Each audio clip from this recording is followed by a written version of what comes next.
اپنی بیماری ہو یا کسی کی بیماری، اس کی خبر سنتے ہی انسان پر ایک عجیب سی کیفیت طاری ہوتی، ایک بدمزگی سی ہوتی ہے، ایک دکھ، ایک غم، ایک خوف، ایک ہم، ایک پریشانی سے لاحق ہو جاتی کہ اب ہوگا کیا.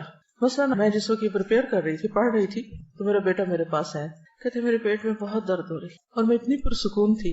میں نے اسے 1-2 سجیشن دی، ایسا کر لو، ایسا کر لو، ایسا کر لو، اور اس کے بعد میں بالکل مطمئن تھی. دنیا میں جو بھی کچھ ہوتا رہے، آپ خود پرسکون رہنا سیکھیں، اور وہ صرف اور صرف قرآن و سنت کی تعلیم ہی سے ہو سکتا ہے. تو ہر بیماری اور ہر تکلیف کی کوئی وجہ ہوتی ہے، اس سے ہمیں اپنی غلطیوں کو جاننے سمجھنے کا بھی موقع ملتا ہے، اور اللہ سبحانہ وتعالیٰ ہمیں اس کے ذریعے بہت کچھ سکھاتے ہیں اگر ہم عبرت کی نگاہ رکھیں اور واقعی ہم کچھ سبق سیکھنا چاہیں.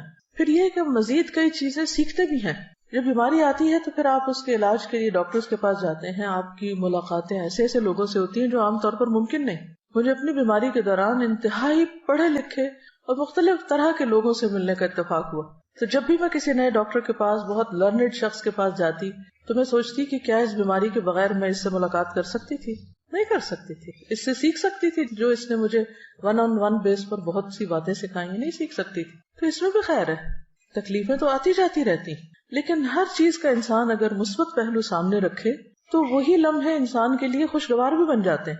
مثلا آپ کے دانت میں تکلیف ہے اور آپ 1 گھنٹے بھر کے لیے ڈینٹسٹ کے کلینک میں سٹک ہو گئے ہیں، اور اس وقت جو مشینیں آپ کے اتنے دل کے قریب چلتی ہیں اور جو آپ سب کچھ دیکھتے ہیں، اس سے دل بھی دھڑکتا ہے، خوف بھی آتا ہے، اور موت کتنی شدت کے ساتھ اور اپنی بے بسی کتنی اچھی طرح انسان کو معلوم ہو جاتی. پھر اپنی غلطیاں ایک ایک کر کے یاد آتی ہیں کہ کیا کھانا چاہیے تھا، کیا نہیں کھانا چاہیے تھا، کیسے دانت صاف کرنے چاہیے تھے، کہاں ہم سے کوتاہی ہوئی.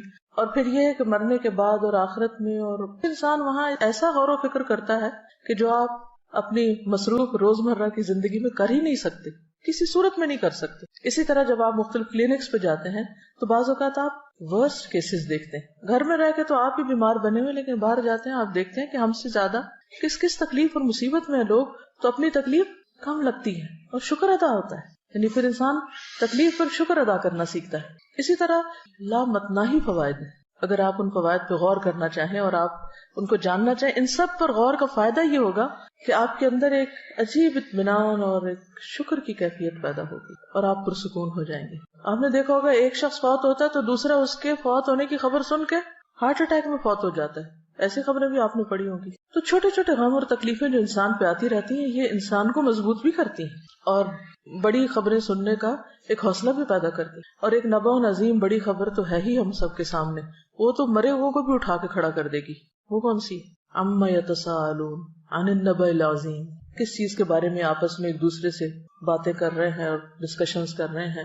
اس بڑی خبر کے بارے میں. الذی ہم فیہ مختلفون، جس میں ان کی آراء مختلف ہیں، ان کے اپنے بھی ڈس ایگریمنٹس ہیں. ریالٹی کو جھٹلا کے یہ نہیں کہ یہ اتفاق کر گئے. کلا سیعلمون ثم کلا سیعلمون، ہرگز نہیں، عنقریب یہ جان لیں گے کہ حقیقت کیا تھی، پھر ہرگز نہیں، ضرور یہ جان لیں گے، انہیں چل جائے گا پتا کہ اصل حقیقت کیا تھی. تو ہم سب بھی جتنا اس دن کو بھلائیں، جتنا بھی ڈینائی کریں، لیکن بہت جلد ہم میں سے ہر ایک کو اس کی اصل حقیقت پتہ چل جائے گی. چھوٹی چھوٹی بیماریاں دراصل اس بڑی بیماری کی تیاری کا ایک حصہ بھی ہو سکتی. تو بہرحال بیماری انسان کے گناہوں کو بھی دور کرتی ہے، اللہ کی رضا کا بھی سبب بنتی ہے، کیونکہ منافق کو نہیں پتا ہوتا بیماری کیوں آئی اور کیوں چلی گئی، لیکن مومن جو ہے اس کے لیے بیماری میں بہت سارے سبق ہوتے ہیں. اور پھر اگر کسی کی بیماری کی خبر آپ سنتے ہیں، کسی عزیز پیارے کی، تو پھر آپ کے دل میں اگر ایک تڑپ اٹھتی کہ میں اس کے لیے کچھ کر سکوں، اس کی عادت کا آپ کے دل میں جذبہ آتا ہے، اس عادت پر کتنا زیادہ اجر ہے. اس کے بارے میں ایک حدیث آپ کے سامنے رکھوں گی. ابو اشعث کہتے ہیں کہ وہ دوپہر کے وقت مسجد دمشق کی جانب روانہ ہوئے. جامع دمشق بہت مشہور مسجد ہے، یعنی شام سیریا میں دمشق کے اندر ہی بہت بڑی، یعنی سینٹرل ماسک، اور یہ اس وقت سے ہے. راستے میں حضرت شداد بن اوس رضی اللہ عنہ سے ملاقات ہو گئی. صحابی ہیں، تو گویا دور صحابہ میں وہ مسجد آباد ہو چکی تھی. ان کے ساتھ سنابحی بھی تھے، نام ہے. میں نے پوچھا کہ اللہ تعالیٰ آپ پر رحم فرمائے، کہاں کا ارادہ ہے، کہاں جا رہے ہیں؟ انہوں نے فرمایا کہ یہاں ایک بھائی بیمار ہے، اس کی عیادت کے لیے جا رہے ہیں. چنانچہ میں بھی ان کے ساتھ چل پڑا. اچھا آپ جا رہے ہیں تو میں بھی ثواب کو مانوں. جب وہ دونوں اس کے پاس پہنچے تو اس سے پوچھا کہ کیا حال ہے. اس نے بتایا کہ میں نے اچھے حال میں صبح کی ہے. قال اصبحت بنعمت، ہیں بیمار لیکن کیا کہہ رہے ہیں؟ اصبحت بنعمت، اچھے حال میں صبح کی ہے. حضرت شداد نے فرمایا خوش ہو جاؤ، ابشر، کہ تمہارے گناہوں کا کفارہ ہو چکا اور گناہ معاف ہو چکے، کیونکہ میں نے نبی صلی اللہ علیہ وسلم کو یہ فرماتے ہوئے سنا ہے کہ اللہ تعالیٰ فرماتا ہے جب میں اپنے بندوں میں سے کسی مومن بندے کو آزماتا ہوں، یعنی اس کا امتحان لیتا ہوں، اور وہ اس آزمائش پر بھی میری تعریف کرتا ہے، اس تکلیف کے آنے پر بھی میری تعریف کرتا ہے، یہ اہم پارٹ ہے، تو جب وہ اپنے بستر سے اٹھتا ہے وہ اپنے گناہوں سے اس دن کی طرح پاک صاف ہوتا ہے جس دن اسے اس کی ماں نے جنم دیا تھا۔ اور اللہ تعالیٰ فرماتا ہے وَيَقُولُ الرَّبُّ عَزَّ وَجَلَّ أَنَا قَيَّدتُ عَبْدِي، میں نے اپنے بندے کو قید کیا۔ آپ سٹک ہو جاتے ہیں نا، قید ہو جاتے ہیں، کچھ کر نہیں پاتے، اٹھ نہیں سکتے، میں نے اپنے بندے کو قید کیا۔ وَابْتَلَيْتُهُ، اور میں نے اس کی آزمائش کی، اس کا امتحان لیا، اور اس نے کیا کیا؟ اس پر بھی شکر ادا کیا۔ یہ لکھا ہوا نہیں لیکن محذوف ہے، انڈرسٹوڈ ہے، تو اس کے لیے اب تم اجر کیا لکھو؟ وَأَجْرُ لَهُ كَمَا كُنْتُمْ تُجْرُونَ لَهُ وَهُوَ صَحِيحٌ، لہٰذا تم اس کے لیے ان تمام کاموں کا اجر و ثواب لکھو جو وہ تندرستی کی حالت میں کرتا تھا۔ آپ کے تہجد چھوٹ گئے، آپ کی تلاوت چھوٹ گئی، آپ کی خدمت خلق چھوٹ گئی جو آپ صبح صبح گھر والوں کی کرتے ہیں اٹھ کے، آپ کے بعض اوقات ایسی غنودگی ہوتی ہے آپ کے اذکار چھوٹ جاتے ہیں، اور آپ کو سب سے زیادہ تکلیف کس پہ ہو رہی ہوتی ہے بیمار ہونے کے بعد؟ میں اتنا محروم ہوں کہ سارے لوگ اتنی اتنی نیکیاں کریں، خصوصاً اگر رمضان میں ہو جائیں یا حج پہ ہو جائیں، پھر تو اور بھی برداشت نہیں ہوتا کہ یا اللہ یہ کیا ہو گیا۔ تو اس وقت اللہ سبحانہ وتعالی مہربانی کرتے ہیں جب عام بندے ساتھ چھوڑ دیتے ہیں۔ شرط ایک ہے، اور وہ کیا ہے؟ اس وقت بھی پازیٹیو رہو، اس وقت بھی اچھا ہی سوچو، اس وقت بھی اللہ کی تعریف کرو کہ یہ کسی مقصد کے بغیر نہیں آئی اور میرے گناہ دھل جائیں گے اور میرے لیے اس میں بھی فائدہ ہے، اجر و ثواب مل گیا بنا کیے بھی، اور بیماری کا اپنا ایک جو کفارہ ہوتا ہے یعنی گناہوں کی معافی وہ بھی ساتھ ہو گیا، دگنا اجر آپ نے کما لیا، یہ دوہری کمائی کر لی بیمار ہو کر۔ اور جبکہ ہم کیا سوچ رہے ہوتے ہیں کہ ہم لوزر ہیں، ہم تو کھو گئے، سب کچھ چھٹ گیا ہم سے، تو اس وقت بھی پریشان نہ ہو اور اللہ سے اچھی امید رکھیں، اچھا گمان رکھیں، تو اجر ہی اجر ہے، فائدہ ہی فائدہ ہے۔ اور یہ لفظ کتنا خوبصورت ہے کہ قیدت عبدی، بالکل آپ ایسا لگتا ہے نا قید ہو گئے، سب حرم جا رہے ہیں آپ نہیں جا سکتے، سب کھڑے ہو کے عبادت کر رہے ہیں آپ کھڑے نہیں ہو پا رہے، سب روزہ رکھے ہوئے ہیں آپ روزہ نہیں رکھ پا رہے، لیکن اللہ کے اجر لکھا جا رہا ہے۔ جب آپ گورنمنٹ جاب کرتے ہیں تو آپ کو سال میں کچھ سک لیوز ملتی اور وہ ود پے ہوتی، اسی طرح میٹرنیٹی لیو بھی ود پے ہوتی، پھر کچھ ہاف پے پہ ہوتی، کچھ عرصے کے بعد وہ وداؤٹ پے ہو جاتی، اور کچھ عرصے کے بعد آپ کو جاب چھوڑنی پڑ جاتی۔ اللہ کے یہاں ایسا نہیں ہوتا، بیماری پر آپ کو ود پے لیو ملتی ہے، نماز اور کچھ نیکیوں سے جو آپ روٹین میں کر رہے ہوتے ہیں۔ ایک اور جگہ پر آتا ہے کہ بخار جہنم کے جوش سے ہے اور یہ مومن کا آگ سے حصہ ہے، ام منکم الا واردھا۔ پھر اسی طرح ایک اور حدیث میں آتا ہے بخار جو تھا نبی صلی اللہ علیہ وسلم کی خدمت میں آیا اور عرض کیا مجھے اپنے لوگوں کے پیچھے بھیجیے، تو آپ نے انصار کے پاس بھیج دیا، ان کے ہاں 6 دن رہا، 6 دن رات، اور ان پر بخار بہت سخت واقع ہوا، بہت زیادہ بخار آیا ان کو، بخار ان کے گھروں میں گھس گیا، تو انہوں نے آپ سے شکایت کی۔ اس پر رسول اللہ صلی اللہ علیہ وسلم نے ان کے ایک ایک گھر اور ایک ایک کمرے میں جانا شروع کر دیا اور ان کے لیے عافیت کی دعا فرمائی۔ آپ صلی اللہ علیہ وسلم جب لوٹ رہے تھے تو ایک عورت آپ کے پیچھے آئی، اس نے عرض کیا قسم اس ذات کی جس نے آپ کو حق کے ساتھ مبعوث کیا ہے، میں انصار میں سے ہوں، میرے والد بھی انصار میں سے ہیں، جیسے آپ نے انصار کے لیے دعا کی ہے میرے لیے بھی کیجیے۔ آپ نے فرمایا کیا چاہتی؟ اگر چاہو تو میں تمہارے لیے دعا کروں کہ تم بخار سے محفوظ رہو، چاہو تو برداشت کر لو اور تمہیں جنت ملے گی۔ اس نے کہا میں صبر کروں گی اور جنت کو خطرے میں نہ ڈالوں گی۔ تو کچھ لوگ ایسے ہوتے ہیں کہ جو بیماری کو بہت صبر کے ساتھ اور اجر کی نیت سے برداشت کر جاتے۔ اس کے مطلب نہیں کہ انسان بیماری میں دعا نہ مانگے یا کسی کو دعا کے لیے نہ کہہ سکتا ہے، لیکن یہ یاد رکھے کہ اگر جتنا عرصہ اس کے لیے بیماری ہے یا بیماری میں مبتلا ہے وہ اس کے لیے اجر کا ذریعہ بن رہی ہے۔ نبی صلی اللہ علیہ وسلم نے فرمایا خوش ہو جاؤ، مومن کے مرض کو اللہ تعالیٰ کفارہ اور اپنی رضا کا سبب بنا دیتے ہیں، اور فاجر نافرمان گناہگار اس کا مرض ایسا ہے جیسے اونٹ کہ اس کے مالک نے اسے باندھ دیا اور اس کے بعد چھوڑ دیا، اسے نہیں خبر کیوں باندھا اور اسے نہیں پتا کیوں چھوڑا، بخار کیوں آیا اور کیوں گیا۔ وہ حدیث بھی یاد رکھیے کہ رسول اللہ صلی اللہ علیہ وسلم ام صائب کے ہاں تشریف لائے۔ آپ نے فرمایا اے ام صائب تجھے کیا ہوا، تم کانپ رہی ہو، جیسے ملیریا ہوتا نا۔ اس نے عرض کیا بخار ہے، اللہ اس میں برکت نہ کرے۔ آپ نے فرمایا بخار کو برا نہ کہو، کیونکہ بخار بنی آدم کے گناہوں کو اس طرح دور کرتا ہے جس طرح بھٹی لوہے کے میل کچیل کو دور کر دیتی ہے۔ عبداللہ کہتے ہیں کہ میں رسول اللہ صلی اللہ علیہ وسلم کی خدمت میں حاضر ہوا. آپ اس وقت تیز بخار میں تھے. میں نے عرض کیا یا رسول اللہ آپ کو تیز بخار ہے؟ فرمایا ہاں مجھے تم میں سے 2 آدمیوں کے برابر بخار ہے. آپ کی بیماری عام لوگوں کے مقابلے میں دگنی ہوتی تھی کیونکہ آپ کے لیے اجر بھی زیادہ تھا. میں نے عرض کیا کہ اس سبب سے آپ کو دوہرا اجر ملے گا؟ فرمایا یہی بات ہے. جس مسلمان کو کانٹا چبھنے کی یا اس سے زیادہ کوئی تکلیف پہنچتی ہے اللہ تعالیٰ اس کے ذریعے اس کے گناہوں کو اس طرح دور کر دیتا ہے جس طرح درختوں سے پتے خزاں کے موسم میں. بخار مانگنا نہیں ہے لیکن آ جائے تو پریشان نہیں ہونا, گھبرانا نہیں, برا بلا نہیں کہنا. اور آپ کو پتا ہے کہ اس میں کئی بیماریوں سے شفا بھی ہے. جب بخار ہوتا ہے نا تو دراصل ہمارے اندر کے گندے مادے جو ہوتے ہیں وہ جل رہے ہوتے ہیں, وہ ایک کلینزنگ کا عمل ہوتا ہے. اور عام طور پر یکایک شدید قسم کی ڈوز دے کر اس کو ٹھنڈا کر دیا جاتا ہے. جو گال بلیڈر میں وہ سٹونز بنتے ہیں, ایک حکیم صاحب نے مجھے بتایا تھا کہ وہ جب بخار کے ذریعے کچھ مادے اکٹھے ہو رہے ہوتے ہیں کچھ آرگنز میں, جب ایک دم آپ ٹھنڈا کرتے ہیں تو وہی مادے سٹون بن جاتے ہیں اور پھر وہ مزید بیماریوں کا سبب بنتے ہیں. ایک اور حدیث ہے, حضرت ابو سعید خدری رضی اللہ عنہ سے مروی ہے کہ ایک آدمی نے نبی صلی اللہ علیہ وسلم سے پوچھا کہ ہمیں جو بیماریاں لگتی ہیں یہ بتائیے کہ ان پر ہمارے لیے کیا ہے. نبی صلی اللہ علیہ وسلم نے فرمایا یہ بیماریاں گناہوں کا کفارہ بن جاتی ہیں. ہم سب گناہ کرتے ہیں جانے انجانے, بعض چیزوں کا تو ہمیں پتہ ہی نہیں کہ ہم غلط بھی کر رہے ہیں کیونکہ علم ہی نہیں ہوتا کہ یہ غلط ہے.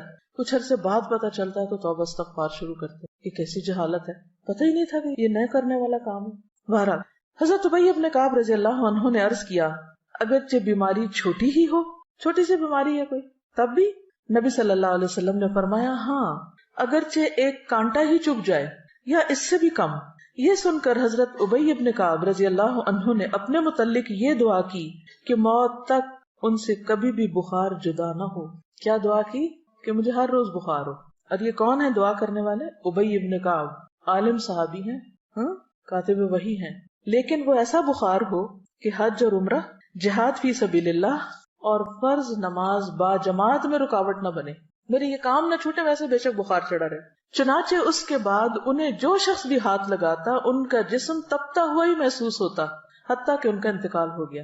وہ لوگ اپنے قول کے پکے تھے. ہم لوگ ایک وقت میں ایک بات کرتے ہیں یا اللہ ایسا ہو جائے, اور جب وہ ہو جاتا ہے تو پھر ہم سب گھبرا اٹھتے, پھر کہتے یا اللہ ایسا کیوں ہوا اور ایسا نہ ہو. تو اس لیے جو بھی دعا مانگے سوچ سمجھ کے مانگے اس چیز کو جسے آپ نبھا سکیں. لیکن عافیت کی دعا بہرحال اللہ تعالیٰ کو بہت محبوب ہے, اپنے لیے عافیت ہی مانگے. مگر عافیت مانگنے کے باوجود بھی کچھ نہ کچھ تکلیف آ ہی جاتی ہے. اصل سبق جو سیکھنے کا ہے وہ یہ کہ جب تکلیف آ جائے تو اس وقت آپ کا رویہ کیا ہونا چاہیے. بیماری میں مومن کا رویہ, اصل چیز جو کاؤنٹ کرتی ہے وہ کیا ہے کہ ہم کسی بات یا کسی موقع پر کیسے ریئیکٹ کرتے ہیں. ہم کیا کرتے ہیں؟ لِيَبْلُوَكُمْ أَيُّكُمْ أَحْسَنُ عَمَلًا. اور یہ احسن عمل صرف نماز میں خشوع نہیں دیکھا جا رہا, وہ تو اپنی جگہ ہے. یہ احسن عمل ہر عمل میں احسن, ہر عمل میں اچھا رویہ. آپ دیکھیے کہ اگر اس بات پر انسان پورا اتر جائے تو جنت بھی ہے اس کے لیے, لیکن دنیا میں بھی کتنا سکون ہو جائے. ہمیں عموماً تکلیف کس چیز سے ہوتی ہے؟ لوگوں کے کن رویوں سے ہوتی ہے تکلیف؟ وہ چھوٹی چھوٹی بات پر آپے سے باہر ہو جاتے ہیں. کوئی بات مرضی کے خلاف ہو گئی تو اتنا نیگیٹو وے میں ریئیکٹ کیا, موڈ آف کر لیا, کئی دن تک بولنا چھوڑ دیا, سیدھے منہ بات نہ کی. اسی سے تو دل تنگ ہوتے ہیں نا, کہیں بھی اکٹھے رہنا مشکل ہو جاتا ہے لوگوں کا. تو مومن کا دل غمگین ہوتا ہے لیکن اس کا چہرہ مسکراتا ہوتا ہے. مرضی کے خلاف بھی بات ہو جائے تو کوشش کر کے مسکرائیں, ورنہ کیا ہے کہ شکوہ ہے کس سے؟ اللہ تعالیٰ سے. کہ کیوں ہمیں آزمائش میں ڈالا؟ کیونکہ کوئی تکلیف نہیں آتی مگر اللہ کے اذن سے آتی. اس وقت ایک ایسے کردار کا مظاہرہ کریں کہ جو واقعی اللہ کا پسندیدہ کردار ہو, اور اس وقت بھی ڈائریکٹ آپ کا کنیکشن اپنے رب کے ساتھ ہو کہ میرے اللہ تو جانتا ہے نا کہ میں کس تکلیف سے گزر رہا ہوں, چاہے وہ جسمانی ہو یا روحانی ہو یا جذباتی ہو یا کچھ بھی ہو. بندوں کو سنانے کا فائدہ نہیں, وہ سمجھ ہی نہیں پاتے کہ مسئلہ کیا ہے. آپ ایڈوائس لے سکتے ہیں کسی سے, لیکن آپ لے کے دیکھیں مایوسی ہوں گی, کچھ بہت فائدہ نہیں ہوگا. تو بہتر کیا ہے, پرو ایکٹیو اپروچ اختیار کریں. مثلاً روٹین میں جیسے اب قرآن مجید آپ پڑھ رہے ہیں اس کے ساتھ ایک تعلق ہے, آپ نے دیکھا ہوگا ہر روز جواب آتا ہے کہ نہیں, جیسے جیسے حالات گزر رہے ہوتے ہیں ویسے ویسی آیات آ رہی ہوتی ہیں. یہ پرو ایکٹیو اپروچ ہے, مسائل سے نبٹنے کی ہے, ہدی للمتقین ہے, ہدایت ہے, گائیڈنس ہے آپ کے لیے. آپ کو روز کے مسئلوں کا حل پیش ہو رہا ہے. کوئی تک ہی نہیں بنتی کہ انسان پھر قرآن کو چھوڑ کے بیٹھ جائے. روٹین میں آپ اس کو پکڑے رکھیں. نبی صلی اللہ علیہ وسلم نے اپنے پیچھے کیا چھوڑا تھا جس کو پکڑ کے رکھنا ہے؟ ہم سب کے لیے بھی یہی کتاب ہے, اس کا ساتھ نہ چھوٹے. شفا ہی شفا ہے, مسائل کا حل ہی حل ہے. تو ایسا اعتدال آپ کی زندگی میں آئے گا, ایسی خوبصورتی آئے گی, ایسا حسن آئے گا کہ دنیا بھی پرسکون ہو جائے گی. کیونکہ غم اور پریشانی کا تعلق آپ کی اپنی ذات سے ہوتا ہے، وہ آپ کے اپنے اندر کا مسئلہ ہوتا ہے، باہر کا کام اندر کا زیادہ. اور دین ہمارا اسی اندر کے مسئلے، اسی بل کو نکالنے کی کوشش کرتا ہے، اور یہیں سے نکلتا ہے، کوئی نہیں نکال سکتا. اللہ سے بڑھ کے ہمیں کون سمجھتا ہے، ہماری نفسیات کون جانتا ہے؟ تو اللہ تعالیٰ اپنی کتاب میں ہمیں ہر چیز کے بارے میں بتاتے ہیں. پھر اس کے بعد سنت ہے، نبی صلی اللہ علیہ وسلم کی احادیث ہیں، اس سے بہت کچھ سیکھنے کو ملتا ہے. ایک اور حدیث ہے، حضرت ابو ہریرہ سے روایت ہے کہ رسول اللہ صلی اللہ علیہ وسلم نے فرمایا، اللہ تعالیٰ فرماتا ہے جب میں اپنے مومن بندے کو آزماتا ہوں اور وہ تیمارداری کرنے والوں کے سامنے میرا شکوہ نہیں کرتا، میری شکایت نہیں لگاتا، جو اس کا حال پوچھے، تو اس کو اپنی قید سے آزاد کر دیتا ہوں، بیماری سے شفا دے دیتا ہوں، اس کے پہلے گوشت کے عوض بہترین گوشت عطا کرتا ہوں، اس کے پہلے خون کے بدلے بہترین خون دیتا ہوں، اور وہ اثر نو عمل کرتا ہے. ہوتا ہے نا کہ جب بیمار ہوتا ہے انسان تو عبادات ہالٹ پہ آ جاتی ہیں، رک جاتی ہیں، ساری روٹین ڈسٹرب ہو جاتی ہے، کام چھوٹ جاتے ہیں، اور یوں لگتا ہے اب تو کبھی صحت ملنی کوئی نہیں، اب تو ہمیں اس کے ساتھ ہی جینا پڑے گا. لہٰذا نہ تو دوا کرتے ہیں، نہ ہی کوئی اور اپنا خیال کرتے ہیں، بس پھر ہر وقت ایک بسورا ہوا چہرہ اور ایک مریل شکل اور مریل چال کے ساتھ سب کو بیزار کرتے ہیں. اللہ پہ توکل کہاں گیا؟ تو یہ تو کبھی سوچے ہی نہ کہ ہم نے کبھی ریٹائر ہونا ہے. بیڈ پہ بھی پڑ گئے تو بھی کیا کرنا ہے؟ اگر دماغ کام کر رہا ہے نا، زبان کام کر رہی ہے، کان کام کر رہے ہیں، آنکھ کام کر رہی ہے، صرف اتنا حصہ کام کر رہا ہے، تب کے لیے بھی سوچ رہے. اللہ نہ کرے کہ کبھی ایسا ہو، لیکن کئی دفعہ ہو بھی جاتا ہے نا کچھ لوگوں کے ساتھ. تو بس زبان سے اللہ کا ذکر، نگاہوں سے غور و فکر، اور کانوں سے اچھی باتیں سننا، قرآن سنیں، اچھے لیکچر سنیں، کچھ بھی کریں. ہم سب یہ بھی کر سکتے ہیں کہ اپنی وصیت لکھ کے رکھ دیں، اپنے بچوں کو بتا دیں کہ خدا نخواستہ اگر مجھ پر کوئی ایسا وقت آئے تو میرے ساتھ کیا کیا جائے، کیا نہ کیا جائے. کیونکہ خدا نخواستہ زبان بند ہو جائے تو انسان کہہ بھی نہیں سکتا. ہاپکنس ویل چیئر پہ ہے، آنکھوں کے اشاروں سے میں نے سنا ہے کہ وہ کیسی کیسی تھیریز اس نے ایجاد کی. السلام علیکم. تھوڑے سے پہلے میں نے دیکھا تھا انٹرنیٹ پہ کہ وہ جو احمد دیدات جو اسکالر تھے بہت بڑے، جن سے موٹیویٹ ہو کے ڈاکٹر ذاکر نائک جیسے ماشاءاللہ بڑے اسکالر پیدا ہوئے، تو ان کا آخری وقت جب تھا تو وہ پیرالسس کے اٹیک میں تھے، اور ان کے صرف یہ جو فیس کا حصہ ہے، آنکھیں، یہ صرف موو ہو سکتی تھی، باقی جسم کا کوئی حصہ نہیں ہو سکتا تھا. اور کتنے دن وہ ہاسپٹل کے بیڈ پہ اس طرح رہے، اور آنکھوں کے اشارے سے اپنے جو اسسٹنٹس تھے ان کو کچھ لکھوا رہے تھے اور ان کو بتا رہے تھے کہ یہ کرو یہ کرو. اور میں دیکھ رہی تھی کہ یعنی ان کی آنکھوں سے بالکل ایسا نہیں لگ رہا تھا کہ ان کے اوپر اتنی بڑی بیماری جو ہے وہ طاری ہے، اور وہ یعنی پورے سوچ اور فہم کے ساتھ ان کو وہ انسٹرکشنز. تو کبھی بھی مایوسی اور شیطان کو پاس نہ پٹکنے دیں کہ آپ کچھ کریں نہ، بس بیکاری نہیں آنے دینی اپنے پاس، حالات کچھ بھی ہوں. دیکھیں اگر انسان نیت کر لیتا تو اللہ پورا کرا دیتا ہے نا. کچھ سچویشنز کو آپ اوائڈ نہیں کر سکتے، آپ کی زندگی کے ساتھ بندھ گئی ہیں، آپ کی تقدیر کا حصہ ہے، تو پھر بھی دیکھا یہ جائے گا کہ آپ نے ان حالات میں رہ کے کیا کیا. ٹھیک ہے، تو بہرحال بیماری کا شکوہ نہیں کرنا، واویلا نہیں کرنا، دوسروں کو بیزار نہیں کرنا، اس کو اپنے اوپر طاری نہیں کر لینا. تو انشاءاللہ آپ دیکھیں کہ ایک تو اس کی انٹینسٹی کم ہوگی، دوسرے یہ کہ آپ کے آس پاس کے لوگ آپ کے پاس رہنا چاہیں گے، بھاگیں گے نہیں آپ سے. ورنہ ہوتا ہی ہے نا کہ جو بندہ تنگ کر مارے تو سب ادھر ادھر ہو جاتے ہیں. پھر یہ ہے کہ آپ کچھ پروڈکٹیو پازیٹیو کام میں اپنی انرجی لگائیں، کیونکہ رونے کے لیے بھی انرجی چاہیے ہوتی ہے نا، اور چیخنے کے لیے بھی، اور غصے کے لیے بھی، اور سب اوٹ پٹانگ حرکتوں کے لیے انرجی چاہیے ہوتی. جب آپ کی ساری انرجی وہاں لگ جاتی ہے تو پھر جب اچھا کام کرنے کا وقت آتا ہے پھر آپ تھک کے سو جاتے ہیں. اپنی ساری انرجی کو چینلائز کرنا ہے، پازیٹیو وے میں یوز کرنا ہے. پھر ایک اور حدیث ہے، حضرت ابو امامہ سے روایت ہے کہ نبی صلی اللہ علیہ وسلم نے فرمایا، جس بندے کو بھی بیماری سے پچھاڑ دیا گیا، پیرالائز ہو گیا کسی بھی طرح، یا پڑ گیا ہے بیڈ پہ، تو اللہ تعالیٰ اسے جب بیماری سے اٹھاتا ہے تو وہ پاک ہوتا ہے، یعنی اس کے گناہوں کا کفارہ ہو چکا ہوتا ہے. پھر آپ دیکھیے ایک اور حدیث ہے، نبی صلی اللہ علیہ وسلم جب مدینہ تشریف لے گئے تو مدینہ کی زمین جو تھی وہ وبائی زمین تھی. پورے عرب میں سب سے زیادہ وبائیں جو تھی وہ مدینہ میں ہوتی تھی، ارض الوبا تھی. جب صحابہ وہاں پر گئے تو بیمار پڑ گئے، ایک ایک کو بخار، اور حضرت ابو بکر کی حالت یہ ہو گئی تھی کہ ان کو لگتا تھا کہ جیسے بس اب دنیا سے رخصت ہونے والے ہیں، اتنے شدید بیمار ہو گئے تھے وہ بھی. حضرت بلال کے بارے میں آتا ہے اور بھی صحابہ. تو نبی صلی اللہ علیہ وسلم نے اس موقع پر کیا کیا تھا؟ نبی صلی اللہ علیہ وسلم نے مدینہ کے لیے برکت کی دعا کی اور کہا کہ یہاں کے بخار کو جوفہ کی طرف لے جائے، یعنی کہ غیر آباد علاقے کی طرف، وہاں چلا جائے، یہاں نہ ہو. تو اس کے بعد مدینہ وباؤں سے خالی ہو گیا. عن عائشہ رضی اللہ عنہا قالت لما قدم رسول اللہ صلی اللہ علیہ وسلم المدینہ بعث ابو بکر وبلال فكان ابو بکر اذا اخذته الحمى يقول كل امرئ مصبح في اهله والموت ادنى من شراك نعله وكان بلال اذا اقلع عنه الحمى يرفع عقيرته يقول الا ليت شعري هل ابيتن ليلة بواد وحولي اذخر وجليل وهل اردن يوما مياه مجنة وهل يبدون لي شامة وطفيل قال اللهم لعن شيبة بن ربيعة وعتبة بن ربيعة وأمية بن خلف كما أخرجونا من أرضنا إلى أرض الوباء ثم قال رسول الله صلى الله عليه وسلم اللهم حبب إلينا المدينة كحبنا مكة أو أشد اللهم بارك لنا في ساعنا وفي مدنا وصححها لنا وانقل حماها إلى الجحفة قالت وقدمنا المدينة وهي أوبأ أرض الله قالت فكان بطحان يجري نجلا تعني ماء آجنا. بخاری. حضرت عائشہ فرماتی ہیں جب اللہ کے رسول صلی اللہ علیہ وسلم مدینہ تشریف لائے تو ابو بکر صدیق رضی اللہ تعالیٰ عنہ اور حضرت بلال رضی اللہ تعالیٰ عنہ کو بخار آ گیا. پھر ابو بکر کو جب بخار چڑھتا تو وہ یہ شعر پڑھتے گھر میں اپنے صبح کرتا ہے ہر ایک فرد بشر، یعنی ہر شخص اپنے گھر میں صبح کرتا ہے اور موت اس کی جوتی کے تسمے سے بھی نزدیک تر ہوتی ہے. یعنی وہ اپنے آپ کو کیا سمجھتے کہ اب موت میرے بہت قریب ہے. یعنی کہ یہ پڑھنے کا مطلب کیا تھا کہ اب میں نہیں بچتا.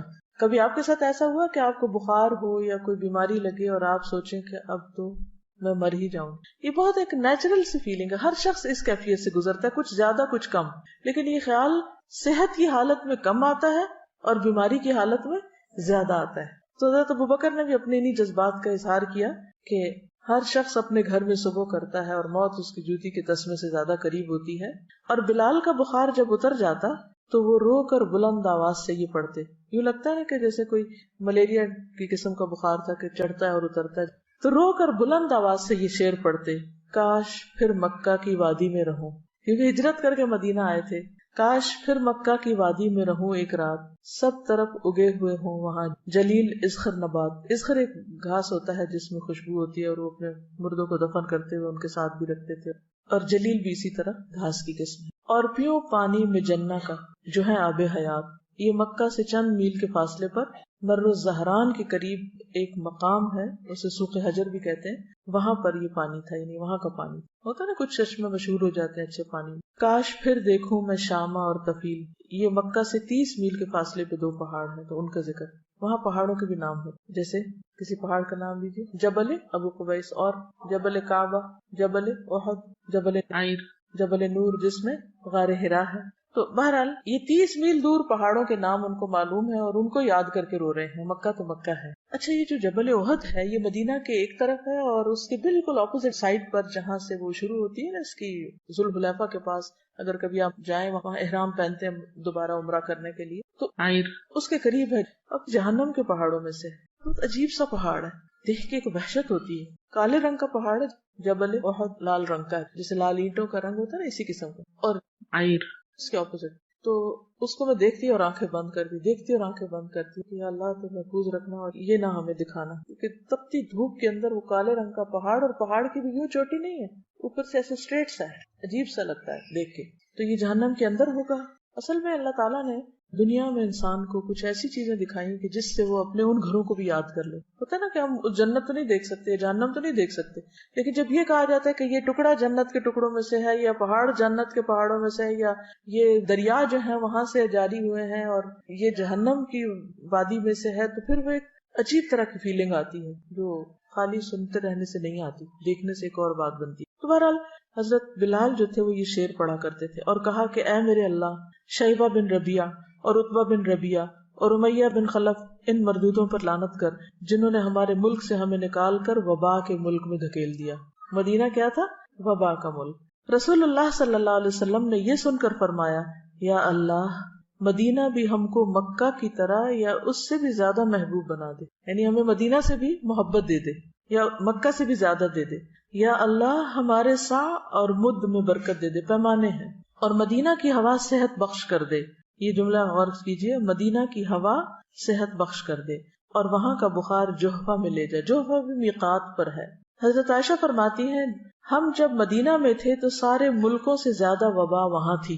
پھر فرمایا کہ مدینہ میں بطحان ایک نالا تھا, اس میں بہت ہی تھوڑا بدمزہ اور بدبودار پانی بہتا رہتا تھا, لیکن جب اللہ کے رسول صلی اللہ علیہ وسلم نے وہاں کے لیے دعا کی تو بہت سی نعمتیں وہاں پر اللہ تعالیٰ نے عطا کی. اور یہاں آپ نے جو دعا کی نا بہت دلچسپ ہے کہ مدینہ کی ہوا صحت بخش کر دے. مدینہ کی ہم کہتے ہیں نا ایئر میں کچھ ہے, ایسے بولتے ہیں نا عام طور پہ, جیسے مکہ جاتا ہے نا تو ایک دم فلو ہونے لگتا ہے یا کچھ, تو ہم کہتے ہیں یہ ایئر میں ہے, بس آپ کو چمٹنا اس نے کہیں بھی جا کے پکڑ لینا ہے. اسی طرح آپ نے بھی دیکھا ہوگا کہ جب کوئی شخص ایک خاص علاقے میں رہ کر بیماری ہوتا چلا جائے تو عموماً کیا کہتے ہیں, جگہ تبدیل کریں.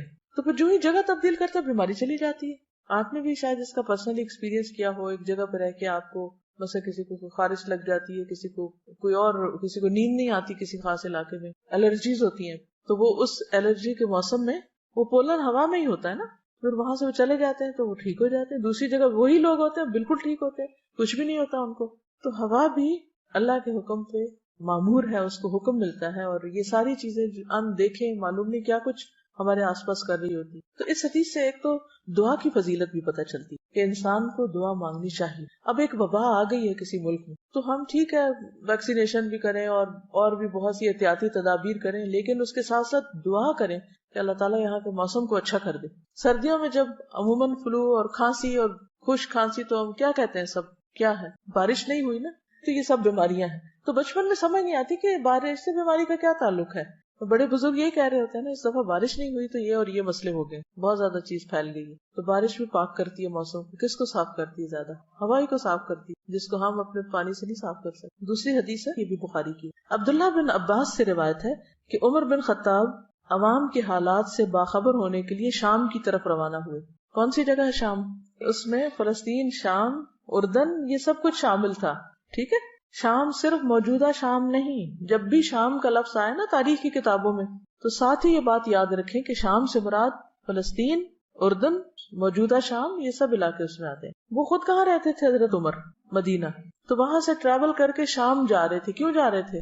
لوگوں کو ملنے کے لیے, لوگوں کے حالات جاننے کے لیے. ٹھیک, یعنی سرکاری دورے پر. جب سرغ میں پہنچے, ایک شہر کا نام ہے, تو لشکر کے سردار ابو عبیدہ بن جراح اور ان کے ساتھیوں سے ملاقات ہوئی. وہ وہاں پر تعینات تھے. تو انہوں نے خبر دی کہ شام کے ملک میں وبا شروع ہو گئی ہے, طاعون پھیل گیا تھا. ابن عباس کہتے ہیں کہ عمر رضی اللہ تعالیٰ عنہ نے یہ سن کر مجھ سے کہا اگلے مہاجرین کو بلا لو, تو میں نے انہیں بلایا. عمر نے ان سے مشورہ کیا اور ان سے بیان کیا کہ وہاں طاعون شروع ہو گیا. اگلے مہاجرین سے مراد کون ہے؟ سابقین, یعنی کہ جو درجے میں بلند ہیں یا ہر جگہ جن سے مشورہ کیا کرتے تھے, جو اسلام میں سبقت لے گئے تھے. تو انہوں نے اس سے اختلاف کیا حضرت عمر کی رائے سے. کوئی کہنے لگا ہم ایک ارادے سے نکلے ہیں, اب طاعون سے ڈر کے واپس چلے جائیں, یہ ہمیں مناسب معلوم نہیں ہوتا. کسی نے کہا آپ کے ساتھ وہ بڑے بڑے صحابہ ہیں جو باقی رہ گئے ہیں اور ان کی زندگی قیمتی ہے, ہم مناسب نہیں سمجھتے کہ آپ انہیں لے کے وبا کے ملک میں چلے جائیں, وہ بھی سارے ختم ہو جائیں گے. یعنی چند سینئر صحابہ ہیں. عمر نے کہا اچھا اب تم جاؤ, میں نے تمہاری رائے سن لی. پھر انصار کو بلایا. حضرت عمر نے ان سے مشورہ کیا. انہوں نے بھی مہاجرین کی طرح اختلاف کیا. کوئی کہنے لگا آگے بڑھو, کسی نے کہا لوٹ چلو. یعنی لوگوں کا اوپینین مختلف تھا. کوئی کہتا تھا نہیں جائیں گے, کوئی کہتا تھا نہیں واپس. اچھا, ایک بات ہے کہ صحابہ بہت سچے لوگ تھے. جو ان کے دل میں ہوتا تھا وہ ان کی زبان پہ, جو ان کی رائے ہوتی تھی وہ بلاگ ہوتی تھی کہ یہ ٹھیک ہے یا نہیں ہے. پھر کہا یہاں قریش کے کچھ بوڑھے لوگ ہوں گے تو ان کو بلا لو, یعنی ان مہاجرین میں سے جنہوں نے مکہ فتح ہونے سے پہلے یا فتح مکہ پر ہجرت کی تھی. میں نے انہیں بلایا. انہوں نے ایک زبان ہو کر یہی رائے دی کہ آپ کا واپس جانا ہی مناسب ہے, واپس جائیں, اور وبائی ملک میں لوگوں کو لے جا کر پڑاؤ ڈالنا مناسب نہیں. یہ سنتے ہی حضرت عمر نے کیمپ میں منادی کرا دی کہ میں صبح کو اونٹ پہ سوار ہو کر مدینہ کی طرف لوٹوں گا. صبح ایسے ہی ہوا. عمر ساتھیوں کے ساتھ مدینہ کی طرف لوٹ چلے. ابو عبیدہ بن جراح کہنے لگے کیا اللہ کی تقدیر سے بھاگتے ہو؟ عمر واپس جا رہے ہو؟ عمر نے کہا اگر یہ کلمہ کوئی اور کہتا تو میں اسے سزا دیتا. ابو عبیدہ بن جراح جو تھے بہت سینئر صحابہ میں سے تھے, امین الامہ کہلاتے ہیں.